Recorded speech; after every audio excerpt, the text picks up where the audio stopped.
আসসালামু আলাইকুম। প্রাথমিকের বৃত্তি পরীক্ষার ফলাফল আজ প্রকাশিত হবে এবং ফলাফল দেখার জন্য তোমাদেরকে ছোট্ট একটা অ্যাপ্লিকেশন ডাউনলোড করে নিতে হবে। এই যে অ্যাপ্লিকেশনটা দেখতে পাচ্ছ, এই অ্যাপ্লিকেশনটা তোমরা প্লে স্টোরে গিয়ে যদি সার্চ দাও তাহলে চলে আসবে এবং প্লে স্টোরে আসার পর Google প্লে স্টোরে আসার পর এখানে সার্চ দিবে হচ্ছে গ্রেডলি লিখে GRADELY এটা লিখে সার্চ দিলে প্রথম দিকে তোমরা অ্যাপসটি পেয়ে যাবে এবং এখানে ২ নম্বরে শো করছে এই যে অ্যাপসটি দেখতে পাচ্ছ, এই অ্যাপসটি হচ্ছে ইনস্টল করে নেবে। ইনস্টল করার পর এখানে অ্যাপসটিকে হচ্ছে ওপেন করবে। অ্যাপসটিকে ওপেন করার পর এখানে অনেকগুলো অপশন দেখতে পারবে। একটু নিচের দিকে আসলে এখানে দেখতে পারবে বৃত্তি পরীক্ষার ফলাফল। বৃত্তি পরীক্ষার ফলাফল অপশন চলে যাবে এবং এখানে দেখতে পাচ্ছ একক ফলাফল, পিডিএফ ফলাফল, এসএমএস ফলাফল।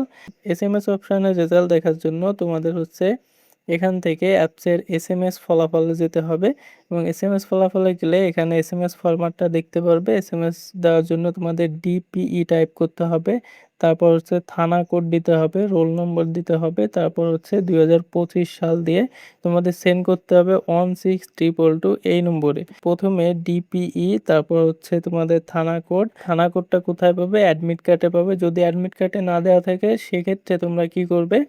সেক্ষেত্রে গুগলে সার্চ দিবে, তোমাদের উপজেলা বা থানার নাম লিখে গুগলে সার্চ দিলে প্রথম দিকে থানা কোডটা পেয়ে যাবে। সেই থানা কোডটা দেওয়ার পর রোল নাম্বার দিয়ে 2025 সালটা দিয়ে তোমরা 16222 এই নম্বরে সেন্ড করবে। তোমাদের সুবিধার জন্য আমরা হচ্ছে আমাদের ভিডিও ডিসক্রিপশন বক্সে অ্যাপস লিঙ্ক দিয়ে রাখবো, সেখান থেকে তোমরা হচ্ছে অ্যাপসটি ডাউনলোড করে নিতে পারো। এছাড়াও যদি কেউ ফলাফল বের করতে না পারো সেক্ষেত্রে আমাদের ইনবক্সে মেসেজ দিতে পারো, আমরা চেষ্টা করব তোমাদের ফলাফলটা বের করে দেওয়ার জন্য। তো আজকে ভিডিওটি এখানে শেষ করছি। ভিডিওটি ভালো লাগলে অবশ্যই একটা লাইক দিবে এবং শিক্ষা সংক্রান্ত পরবর্তী আপডেটের জন্য চ্যানেলটি সাবস্ক্রাইব করে রাখবে। যারা ফেসবুক থেকে দেখছো তারা হচ্ছে আমাদের ফেসবুক পেজটা ফলো দিয়ে রাখবে।